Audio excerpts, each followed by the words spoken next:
இந்த 24 மூப்பர்களும் யார் என்று கேட்டால், இந்த பூமியிலே தேவனால் மீட்கப்பட்டவர்கள் தான் இந்த 24. அப்ப நீங்க கவனிச்சுக்கணும், இந்த வெளிப்படுத்தின விசேஷம் 4ஆம் அதிகாரம் எந்த சம்பவத்தை குறித்து பேசுகிறது? உபத்திரவத்துக்கு முன்பாக தேவனால் மீட்கப்பட்டவர்கள் எங்கே இருப்பார்கள்? பரலோகத்திலே இருப்பார்கள். அதை குறித்து தான் இது வெளிப்படுத்துது. சுமார் 200 ஆண்டுகளாக கிறிஸ்தவத்துக்குள்ளாக ஒரு தவறான போதனை திணிக்கப்பட்டது. அநேக மக்கள் தெரியாமல் அதை பின்பற்றி கொண்டிருக்கிறார்கள். அப்படி பின்பற்றுகிற ஒரு தவறான போதகத்தை நியாயப்படுத்துவதற்காக பல்வேறு வசனங்களை எடுத்து அவர்களுக்கு போதிக்கப்பட்டபடி வியாக்கியானம் செய்வதுண்டு. அப்படி ஒருவர் வியாக்கியானம் செய்யும் போது தமிழ் வேதாகமத்தில் உள்ள மொழிபெயர்ப்பு பிழை எப்படி ஒரு தவறான உபதேசத்துக்கு துணை போகிறது என்கிறதை உங்களுக்கு விளக்கப்படுத்துகிறேன்.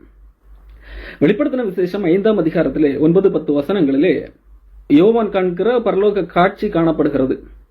அங்கே ஒரு 4 ஜீவன்கள் 24 மூப்பர்கள் இயேசு கிறிஸ்துவுக்கு முன்பாக வணக்கமாக விழுந்து ஒரு பாடல் பாடுகிறார்கள். அந்த பாடலை வைத்து ஒருவர் ஒரு விதமான வியாக்கியானம் செய்கிறார். இது இந்த ஒரு நபர் சார்ந்தது அல்ல. அநேகர் இந்த நம்பிக்கையிலே காணப்பட்டுக் கொண்டிருக்கிறார்கள். அவர்கள் வேண்டுமென்றே அப்படி செய்கிறார்கள் என்று சொல்லவில்லை. அவர்கள் அறியாமல் இந்த தவறான உபதேசத்திலே சிக்கிக் கொண்டிருக்கிறார்கள். அதற்கு காரணம் அவர்கள் இருக்கின்ற ஒரு டினாமினேஷன், அந்த சபை பிரிவு என்று சொல்லுவார்கள் அல்லவா, அது ஒரு காரணமாக இருக்கிறது. இந்த நபர் குறிப்பாக சொல்லுகிற காரியம் என்ன? இந்த 24 மூப்பர்களும் யார் என்று கேட்டால், இந்த பூமியிலே தேவனால் மீட்கப்பட்டவர்கள் தான் இந்த 24.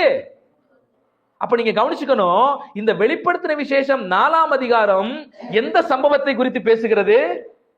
உபத்திரவத்துக்கு முன்பாக தேவனால் மீட்கப்பட்டவர்கள் எங்கே இருப்பார்கள்? பரலோகத்திலே இருப்பார்கள். அதை குறித்து தான் இது வெளிப்படுத்துது. உபத்திரவ காலத்துக்கு முன்பாக சபை எங்கே இருக்க போகிறது? பரலோகத்திலே இருக்க போகிறது. அதைத்தான் தேவன் என்ன செய்யறாரு? யோவானை ஆவிக்குள்ளாக்கி கொண்டு போய் தரிசனத்துல காண்பிக்கிறார். இவர் இதை சொல்லுவதற்கு காரணம் என்னவென்றால், இயேசு கிறிஸ்து ரகசியமாக ஒரு முறை பூமிக்கு வருவார். அப்படி பூமிக்கு வரும்போது பூமியில் இருக்கின்ற ரட்சிக்கப்பட்டவர்களை எல்லாம் அவர் எடுத்துக்கொண்டு போவார். அதன் பிறகு பூமி அழிக்கப்படும். அப்படியெல்லாம் கிடையாது, பூமியெல்லாம் அழியாது. உடனடியாக அந்தி கிறிஸ்து வருவான். அந்தி கிறிஸ்துவின் கையில ஒரு 7 ஆண்டுகள் இந்த பூமி காணப்படும். பயங்கரமான உபத்திரவம் இருக்கும். அந்த உபத்திரவம் எல்லாம் வருவதற்கு முன்பதாக கிறிஸ்தவர்கள் போவார்கள். கிறிஸ்தவர்களை கண்டால் உபத்திரவம் இருக்காது. அப்படித்தானே? இயேசு கிறிஸ்துவை பின்பற்றுகிறவர்களை இயேசு கிறிஸ்து எப்படி உபத்திரவப்படுத்துவார்? இப்படிப்பட்ட கேள்விகள் எல்லாம் வைப்பார்கள். சரி, அதன் பிறகுதான் இயேசு கிறிஸ்து வந்து எல்லாரையும் அழித்து போடுவார். பகிரங்கமாக வந்து அழித்து போடுவார். இப்படி ஒரு நம்பிக்கை இருக்கிறது. இது வெறும் 200 ஆண்டுகளுக்கு முன்பாக ஏற்பட்ட ஒரு தவறான நம்பிக்கை. அதை குறித்து நான் விளக்கப்படுத்துகிறேன். சரி, இப்ப இந்த நபர் இதை வைத்துதான் சொல்லுகிறார். இந்த 24 மூப்பர்களும் யார் என்று கேட்டால், இந்த பூமியிலே தேவனால் மீட்கப்பட்டவர்கள் தான் இந்த 24. அதற்கு அவர் ஆதாரமாக சொல்லுகிற காரியங்கள் பாருங்கள். அதற்கு அவர் முக்கியமாக சொல்லுகிற ஒரு காரியம் என்னவென்றால், அந்த வெளிப்படுத்தின விசேஷத்திலே காணப்படுகிற அந்த வசனம், வெளிப்படுத்தின விசேஷம் 5ஆம் அதிகாரத்திலே 9-10 வசனங்கள். அதிலே நம்முடைய வேதாகமத்திலே எப்படி எழுதப்பட்டிருக்கிறது? அவர்கள் என்ன சொல்லுகிறார்கள்? இப்ப அந்த 24 மூப்பர்களும் பார்த்து இயேசு கிறிஸ்துவை பார்த்து பேசுறாங்க. என்ன பேசுறாங்க? தேவரீ, புத்தகத்தை வாங்கவும் அதன் முத்திரைகளை உடைக்கவும் பாத்திரராய் இருக்கிறீர். ஏனெனில் நீர் அடிக்கப்பட்டு சகல கோத்திரங்களிலும் பாஷைக்காரரிலும் ஜனங்களிலும் ஜாதிகளிலும் இருந்து எங்களை தேவனுக்கென்று உம்முடைய ரத்தத்தினால் மீட்டுக் கொண்டு. நல்லா கவனிங்க, இது 24 மூப்பர் யாரு? விட வந்துருச்சா? இவங்க தேவ தூதர்கள் இல்ல, ஜாதிகளிலும் இருந்து எங்களை தேவனுக்கென்று உம்முடைய ரத்தத்தினால் மீட்கப்பட்டவர்கள்.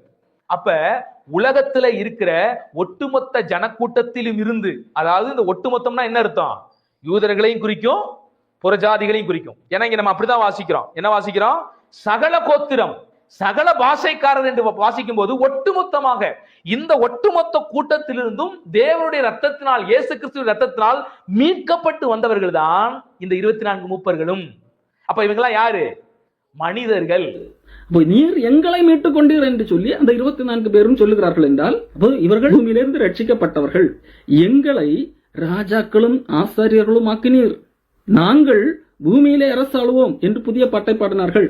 அப்போ இது யார் தான்? நாங்கள் பூமியில் அரசாளுவோம் என்று சொல்லி அந்த 24 மூப்பர்களும் பாடுகிறார்கள் என்று சொன்னால் அந்த 24 பேர் யார் தான்? பூமியிலிருந்து பரலோகத்துக்கு போனவர்கள் தான் என்பதாக இப்படி சொல்லுகிறார்கள். ஆமாம், லாஜிக்காக சரியாகத்தானே இருக்கிறது. ஆனால் இதில் ஒரு பிரச்சனை என்னவென்றால், இந்த பாடலை பாடுகிறவர்கள் வெறும் 24 மூப்பர்கள் மட்டுமல்ல. பாருங்கள், அதனுடைய 8ஆம் வசனம், அந்த புஸ்தகத்தை அவர் வாங்கின போது அந்த 4 ஜீவன்களும் 24 மூப்பர்களும் தங்கள் தங்கள் சுரமண்டலங்களையும் பரிசுத்தவான்களுடைய ஜபங்களாகிய தூபோர்க்கத்தால் நிறைந்த பொற்கலசங்களையும் பிடித்து கொண்டு ஆட்டுக்குட்டியானவருக்கு முன்பாக வணக்கமாய் விழுந்து, தேவரே புஸ்தகத்தை வாங்கவும் அதன் முத்திரைகளை உடைக்கவும் பாத்திரராக இருக்கிறீர் என்று சொல்லி அந்த பாடல் பாடுகிறது 24 மூப்பர்கள் மட்டுமல்ல, 4 ஜீவன்கள். இந்த 4 ஜீவன்கள் யார்? இவர்களும் மனிதர்களா? இவர்களும் பூமியிலிருந்து ரட்சிக்கப்பட்டவர்களா? அப்படியானால் இதே போலவே எசேக்கியேல் காலத்திலே எசேக்கியேலுக்கு காண்பிக்கப்பட்டது பரலோகத்தில் உள்ள ஜீவன்கள். அது சில காரியங்களுடைய பிரதிநிதித்துவப்படுத்தலாக இருக்கலாம் அல்லது உருவகமாக இருக்கலாம். ஆனால் அவர்கள் பூமியிலிருந்து போய் ரட்சிக்கப்பட்ட மனிதர்கள் கிடையாது. அப்படியானால் இவர்கள் பூமியிலிருந்து மீட்கப்பட்டவர்கள் அல்லவென்றால் எதற்காக எங்களை நீர் மீட்டுக் கொண்டு நாங்கள் தேவனுக்கு முன்பாக அரசாளுவோம் என்றெல்லாம் பாடுகிறார்கள் என்று நீங்கள் கேட்கலாம். இங்கேதான் நம்முடைய தமிழ் வேதாகமத்திலே உள்ள பிழை, மொழிபெயர்ப்பு பிழையை நீங்கள் அறிந்து கொள்ள வேண்டும். மொழிபெயர்ப்பிலே சில பிழைகள் உள்ளது. இந்த இடத்திலே KJV மற்றும் நம்முடைய தமிழ் பவர் மொழிபெயர்ப்பிலே பிழைகள் இருக்கிறது. அது சரியாக எப்படி மொழிபெயர்த்திருக்க வேண்டும் என்று சொன்னால், அந்த இடத்திலே வருகின்ற மூல பாஷை எப்படி இருக்கிறது என்று சொன்னால், ஏக்க மொழியிலே இந்த இடத்திலே என்கின்ற வார்த்தை பயன்படுத்தப்படுகிறது. இந்த வார்த்தை எங்களை என்று வரக்கூடாது, அவர்களை என்றுதான் வரும். எங்களை என்று வர வேண்டும் என்றால் என்ற வார்த்தை தான் வந்திருக்க வேண்டும். அதே போல நாங்கள் அரசாளுவோம் என்று வருகிறது அல்லவா, அதற்கு என்று வந்திருக்க வேண்டும். ஆனால் அந்த வார்த்தை அங்கே வரவில்லை. மாறாக என்கின்ற வார்த்தை வந்திருக்கிறது. அவர்கள் அரசாளுவார்கள் என்கின்ற வார்த்தை தான் வந்திருக்கிறது கிரேக்கத்திலே. அப்போ மூல மொழியிலே இந்த இடத்திலே நாங்கள் அரசாளுவோம், எங்களை நீர் மீட்டுக் கொண்டீர் என்றெல்லாம் அங்கே வரவில்லை. உண்மையிலே இது எப்படி மொழிபெயர்த்திருக்க வேண்டும் என்றால், தமிழிலே தேவரீர் புத்தகத்தை வாங்கவும் அதன் முத்திரைகளை உடைக்கவும் பாத்திரராக இருக்கிறீர், ஏனெனில் நீர் அடிக்கப்பட்டு சகல கோத்திரங்களிலும் பாஷைக்காரரும் ஜனங்களிலும் ஜாதிகளிலுமிருந்து மக்களை தேவனுக்கென்று உம்முடைய இரத்தத்தினாலே மீட்டுக்கொண்டு எங்கள் தேவனுக்கு முன்பாக அவர்களை ராஜாக்களும் ஆசாரியர்களும் ஆக்கினீர், அவர்கள் பூமியிலே அரசாளுவார்கள் என்று புதிய பாட்டை பாடினார்கள் என்றுதான் வந்திருக்க வேண்டும். இதன் பிறகு வந்த பல்வேறு மொழிபெயர்ப்புகளில் இதை சரியாகவே மொழிபெயர்த்திருக்கிறார்கள். உதாரணத்திற்கு தமிழிலே கூட சில வேறு மொழிபெயர்ப்புகளை உங்களுக்கு காண்பிக்கிறேன். தமிழிலே ERV ஈஸி ரீட் வெர்ஷன் என்று சொல்லி ஒரு பதிவு இருக்கிறது.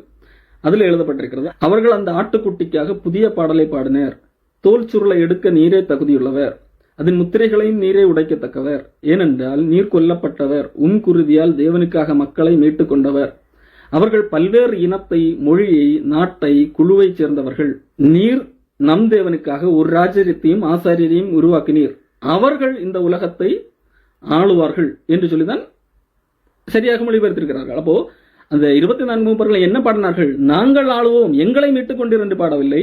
அவர்கள் அந்த மக்கள் ஆளுவார்கள், நீங்கள் பூமியிலிருந்து மீட்டுக்கொண்ட மக்கள் ஆளுவார்கள் என்றுதான் பாடினார்கள்.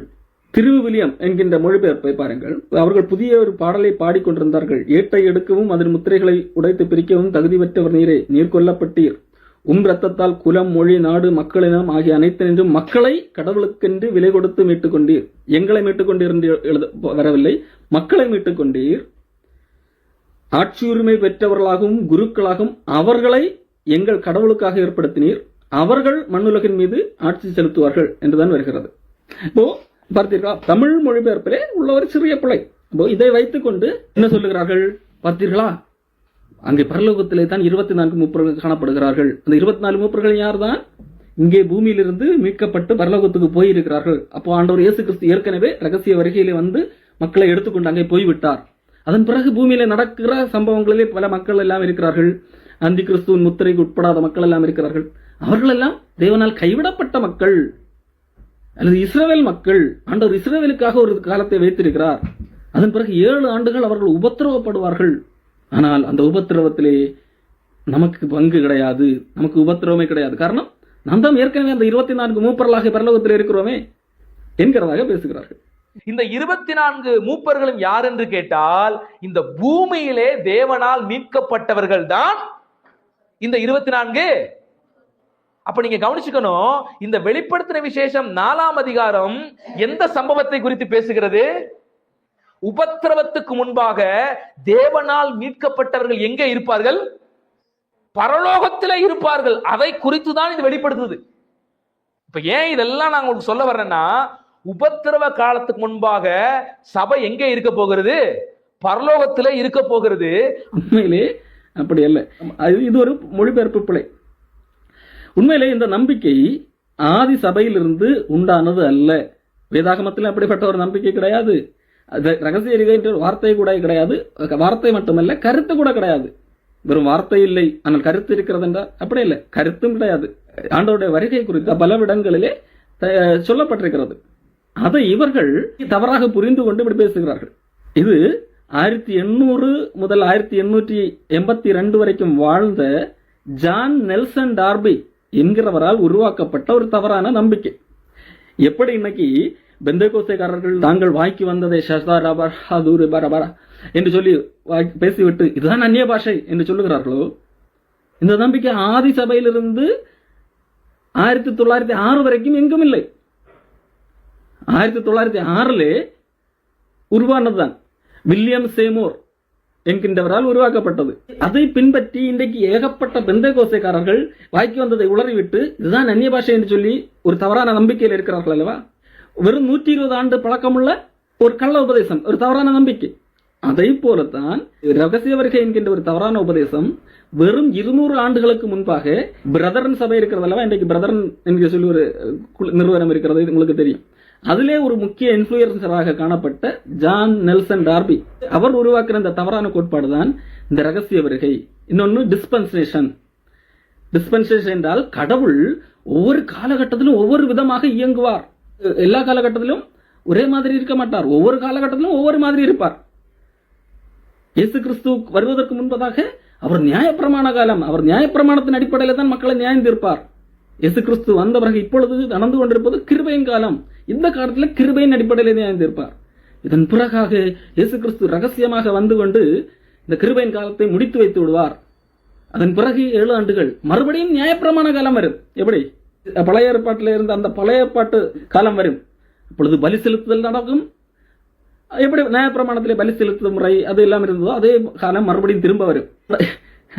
வேதாகம் தெளிவாக சொல்லுகிறது, ஆண்டவர் பழைய உடன்படிக்கையை ஒழித்தார், ஒழித்து புதிய உடன்படிக்கையை ஏற்படுத்தி இருக்கிறார். அது பழமையானது, உருவழிந்து போக நாள்பட்டதுமாக இருக்கிறது என்று சொல்லி எபிரேய ஆசிரியர் சொல்லுகிறார். அதை அப்பொழுதே ஒழித்து விட்டார். அதன் பிறகுதான் புதிய உடன்படிக்கை உருவானது. இப்பொழுது இந்த ஜான் நெல்சன் டார்பியன் வந்து என்ன சொன்னார்? இந்த புதிய உடன்படிக்கையும் இயேசு கிறிஸ்து ரகசியமாக வரும்போது முடிந்துவிடும். அடுத்து மறுபடியும் அதே பழைய உடன்படிக்கை திரும்ப வந்துவிடும். இஸ்ரவேல் அவர்களுக்கு ஒரு தனியாக ஒரு காலம் இருக்கிறது என்று சொல்லி ஒரு தவறான ஒரு நம்பிக்கையின் அடிப்படையிலே ஒரு கோட்பாட்டை உருவாக்குகிறார்.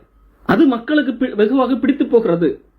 காரணம், அந்த காலகட்டத்திலே தான் கிறிஸ்தவர்கள் என்றால் உபத்திரவமே கிடையாது, கிறிஸ்தவர்கள் என்றால் செழிப்பாக வாழ வேண்டியவர்கள் என்கின்ற ஒரு தவறான போதனை பரவி கொண்டிருந்த காலம், வேகமாக உருவெடுத்துக் கொண்டிருந்த காலம்.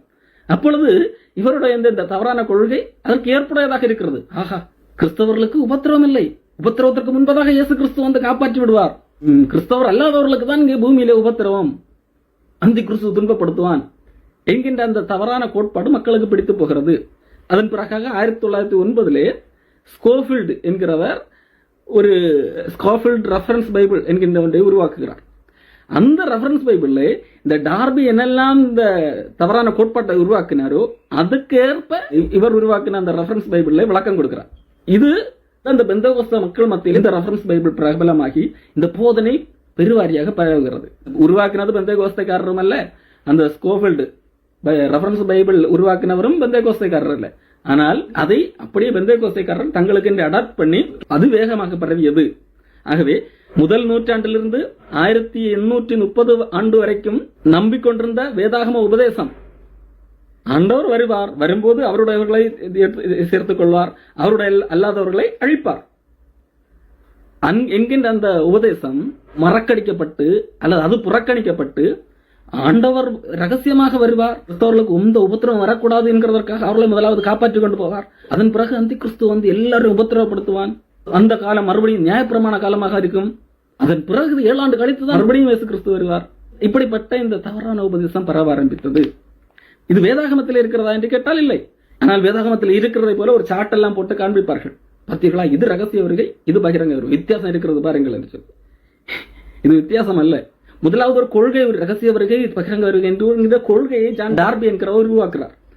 முதலாவது கொள்கையை உருவாக்கி வைத்துவிட்டு அந்த கொள்கையை நியாயப்படுத்துவதற்காக வசனங்களை அங்கிருந்து பொறுக்கி இதெல்லாம் ரகசிய வருகைக்கானது, இதெல்லாம் பகிரங்க வருகைக்கானது என்று சொல்லி விளக்கப்படுத்துகிறார். ஆனால் பைபிளை பொதுவாக சரியாக படித்தால் நீங்கள் அதை படி பார்க்க முடியாது.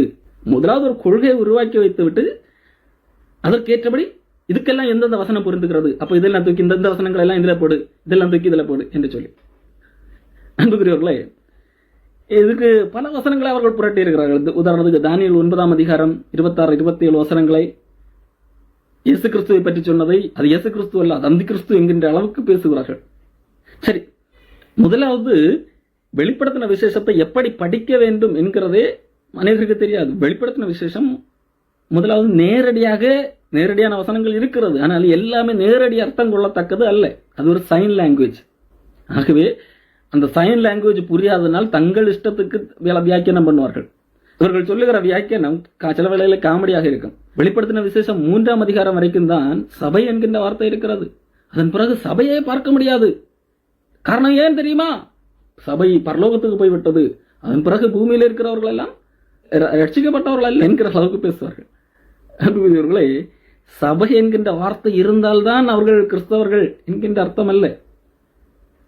பரிசுத்தவான்கள் என்கின்ற வார்த்தை தெரிந்து கொள்ளப்பட்டவர்கள், தேவனுடைய பிள்ளைகள், இப்படிப்பட்ட வார்த்தைகள் எதுவாக இருந்தாலும் சபையைத்தான் குறிக்கும். ஆலயம் என்கின்ற வார்த்தை இது எல்லாம் சபையை குறிக்கக்கூடியது. அன்புக்குரியவர்களே, வேதாகம வசனத்தை சரியாக பின்பற்றுங்கள். இல்லை, நான் நம்புகிறதான், எங்களுடைய பெந்தேகோஸ்தேக்காரர்கள் சொல்லி தந்ததுதான், அல்லது எங்களுக்கு இந்த பிரதரன் இருந்து வந்த டார்பி சொல்லி தந்ததுதான் சரி, அதைத்தான் நாங்கள் நம்புவோம். அதற்கு முன்பதாக அப்போஸ்தலர்கள் சொன்னதாகட்டும், 1800 வருஷங்களாக உள்ள உபதேசமாகட்டும், அதெல்லாம் எங்களுக்கு தேவையில்லை என்று நீங்கள் சொல்வீர்களானால் சரி என்று உங்களால் உறுதிப்படுத்த முடியுமானால் என்னிடத்துல நீங்கள் வேண்டுமானால் விவாதத்துக்கு வரலாம். நீங்கள் உங்கள் கொள்கையை நிரூபிக்கலாம். அல்லது கற்றுக்கொள்ள வேண்டும், இதை குறித்து ஒரு தெளிவு வேண்டும், என்னிடத்தில் கேள்வி எழுப்ப வேண்டும் என்று நினைத்தாலும் நீங்கள் வரலாம். உங்களுக்கு தெளிவுபடுத்த தயாராக இருக்கிறேன்.